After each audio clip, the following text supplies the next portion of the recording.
Harry Deuber's paintings depicting the history of Deer Park, Washington from the 1880s to the 1980s consist of 6 panels.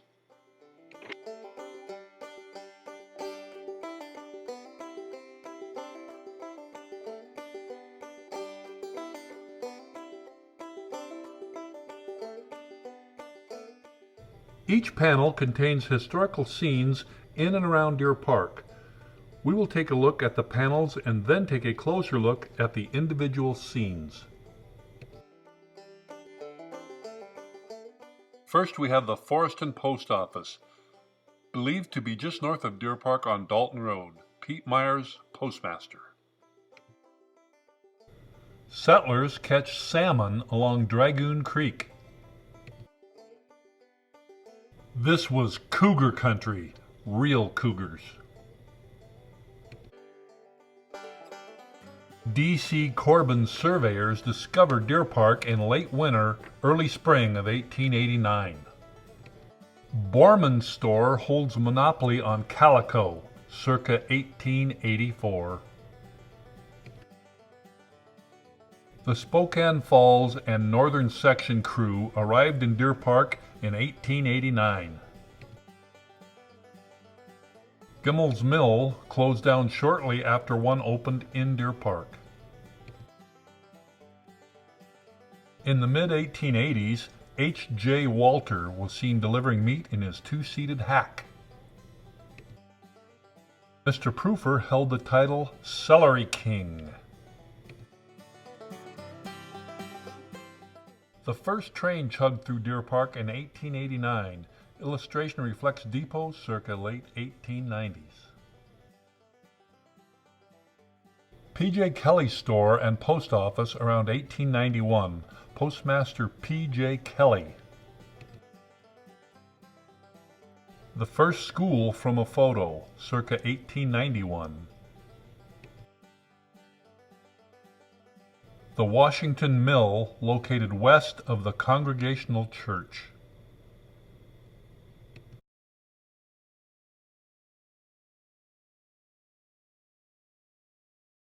The Open Door Congregational Church, located on North Main Street.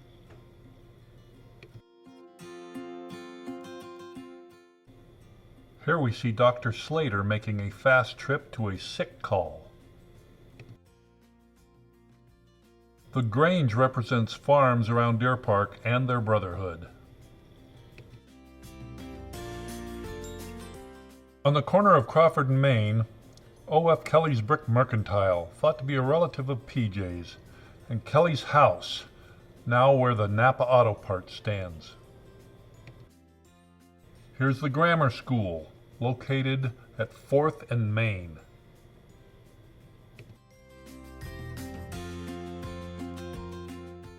First City Hall and jail combination. Before this was built, lawbreakers were locked up in boxcars overnight. Standard Lumber Company was located on the same site as the Washington Mill, across the railroad tracks from the Congregational Church. The original structure was demolished by fire. Washington Brick and Lime Company in Clayton, Washington. Clayton's industry played an important role in employing Deer Park residents. Arcadia Irrigated Orchards from 1909 to 1924. During its peak growth period, circa the 1915 era, apples from this over 7,000-acre orchard drew national fruit growers' attention and won several awards. Here's the post office due north of O.F. Kelly's store. The first high school in Deer Park, 1908, on East Crawford Street. A gigantic white pine cut in the early logging days from the forest near Deer Park, and Burt Woodard designed and drove this mailbox wagon for his RFD route number 3. Dr. Slater rushing to another emergency in his brand new Woods Mobilette, circa 1916-1919. World War I soldiers return on the train. Standard Lumber Company became Deer Park Lumber and was rebuilt northeast of the railroad tracks, where the mill remained until its closure in the early 1970s. The LLLL on this seal represented the government organization that organized the lumber industry to combat the Wobblies, who were striking during World War I. The L stood for Loyal Legion of Loggers and Lumbermen. Everybody wore one of these buttons. It was like a uniform. You had to have one or you didn't get work. Mr. F. B. Boggs owned Deer Park's first new lumber truck. Settlers' first picnic at Lasha's Grove, 1924. Although there were parades and celebrations in Deer Park before this picnic, the get-together at Lasha's Grove is when a formal declaration of a Tri-County Settlers Organization was founded. A Shell service station from a 1922 photo. Deer Park Maternity Home. There were two birthing centers in Deer Park. However, the house in the mural is the artist's vision of what one was. It's not meant to be either one of the two actual homes. The fire of 1928 started in and destroyed the Renwick Cafe. Owners were Helen Renshaw and Mrs. Bill Mark Wick. The First St. Mary's Presentation Catholic Church at 4th and Main.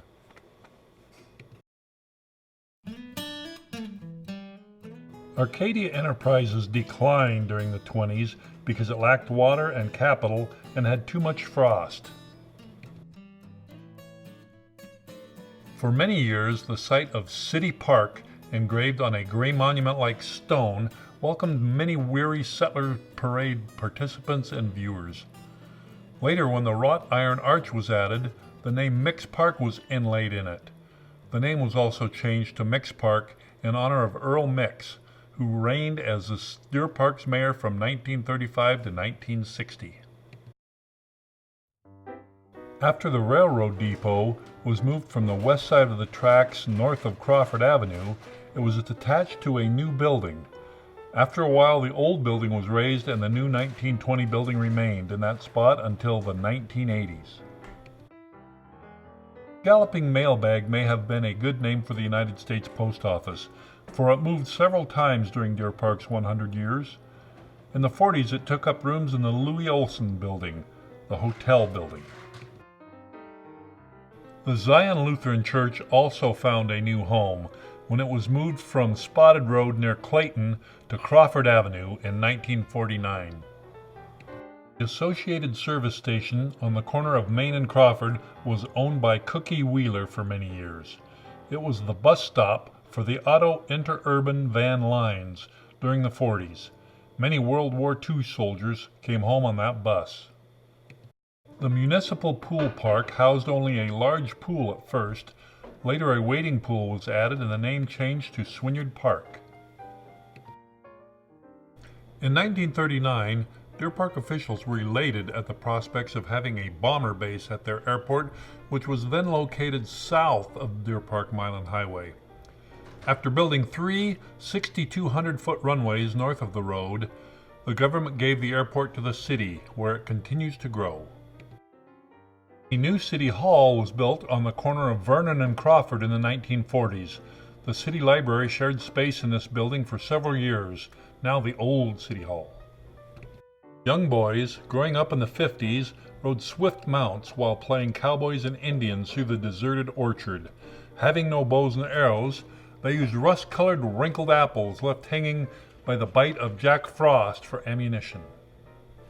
The Tri-County Hospital, a much-needed facility in the area, was organized in the 50s. At one time, it was a membership organization only. Unfortunately, the hospital closed after around 50 years. The first building the United States Post Office called its own was located on the corner of First and Vernon Streets and was built in 1959.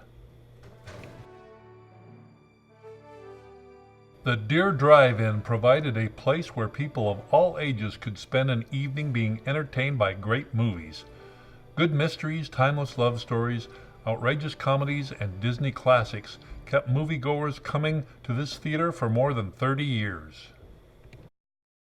Several families have occupied the Big Kelly House in the past decades. The Parkin family, who lived there in the 60s, moved the frame house in 1968 to make way for a Yokes supermarket, currently the Napa Auto Parts, to its current location on East B Street, just east of Stevens. The Deer Park pine industry closed its doors in 1971, leaving the city with no major industry. Despite fears of Deer Park becoming a ghost town, it has grown as a bedroom community to Spokane and is attracting new businesses. The only surviving building of the mill is currently being used as the bus barn for the school. Good-sized salmon were once caught as they arched above Dragoon Creek, but in the 1980s only small fish, if any, populate the shallow waters of Dragoon. The drag strip provided speedy entertainment for car racing fans for miles around from the early 50s to the mid-70s.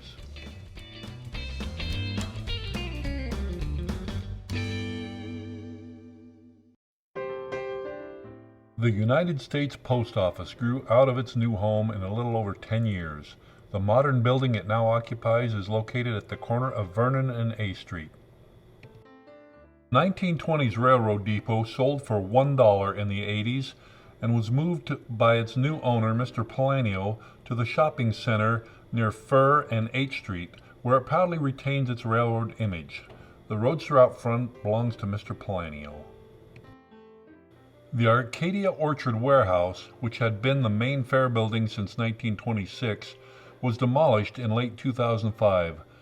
The city sold the property and the fair and rodeo moved to Clayton. These runners represent the 1980s Winterfest and Settlers Picnic fun runs.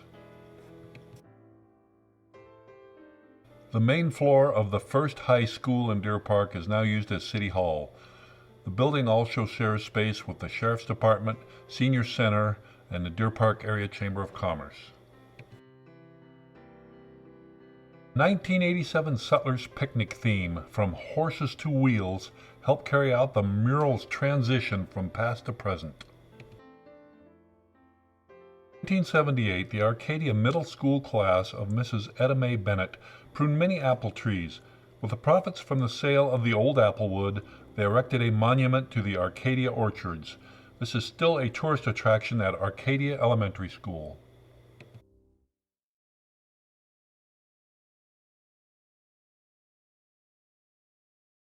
I'm here with Elizabeth Deuber, whose late husband Harry painted the portrait in color 30 years ago in 1989. Those are the paintings up behind us here. These paintings have been in storage most of that time until the Clayton-Deer Park Historical Society could get them and make them available for people to see again. Now, Harry did the painting and you did the historical research, yes, right? Yeah. Yes. And so you just kind of had a little teamwork going there. Right. And now, did you base the pictures off of paintings that you had, or what? Well, How did they come some of them about? were from Mr. Zimmer's. Zimmer's Yeah. class of papers. Lawrence Zimmer. Lawrence Yes. Zimmer's collection. Mhm. Some of them were, and some of them we made up. Uh-huh. You know, but most of the pictures were from. The photographs were Uh-huh. from Zimmer's collection, and some I took myself, like the pictures of the churches and the depot and stuff like that. Mhm. And so, explain a little bit about how it got started. You got started out with the state, a project from the state on the Centennial, right? Yes, and then we discovered that Deer Park's Centennial was also there, so we had already picked the fairgrounds, the north side of the fair building, for the Washington State Centennial Mhm. map. And so we decided to move that and put the Deer Park mural on the whole length, 100 feet of the fair building. Mm-hmm. So when you painted these originally, was it with the intent that they would be on the fair building? Yes. Ah, okay. Yes. And then we took these paintings and got transparencies from them And then we put them up on the three on one board, three on one 4x8 board. And then it was black and white, and then we traced them. A lot of work. And then out on boards in the fair building. The fair building gave us the first $500 to start the project. And then the state gave us more money.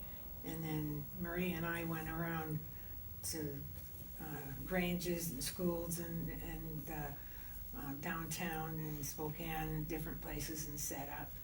And, So the paintings now, after the fair building was torn down, were taken down and they were saved, and the fair that moved out to Clayton has them, and is their intention is to get them restored, and hopefully someday they'll be displayed again up there. But they were originally needed. How long did it take your husband to do all these, to paint them? after you got started, not that, it's all in ink, colored ink. So that's hard to work with. Mm-hmm. And he got crabby working with ink because you can't make any mistakes with ink. And but I just don't remember. But after we got them transferred to the 4x8 sheets of plywood, we laid them out inside the building, and we had work days. Mm-hmm. And over 100 artists from Coeur d'Alene to Cheney to Colville came in and painted on them. And Harry did too. He came in some nights, but we had a daytime shift and a nighttime shift. And there are some pictures of the artist. I think I gave you some pictures of the artists painting on those boards. They were the whole length of the inside of the building. You know? And, amazing. So would that have been on hands and knees on the floor of the? No, we set up tables. Okay. But every time they gave us so many nights and so many days, and every time we had to set up the tables and then set up. There were three rows of tables. So the top row, the middle row, and the bottom row with 4x8 sheets going that way. Quite a project. And but I know.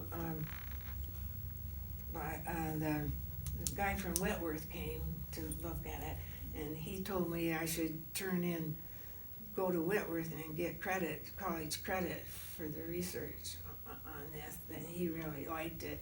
And then the Washington State map that we have, they used in their history department. So that was kind of a nice thing to do too. Yeah, really. Well, thanks for sharing some of the background that went into them, and we're going to hope that people see the video and we get to share this. I mean, it must be kind of exciting that after all these years, maybe people are going to finally get to. I didn't know it was going to last me that long. Yeah. All right. Well, thanks, Betty. We appreciate you meeting with us. Thanks, Mike, for asking me. Sure.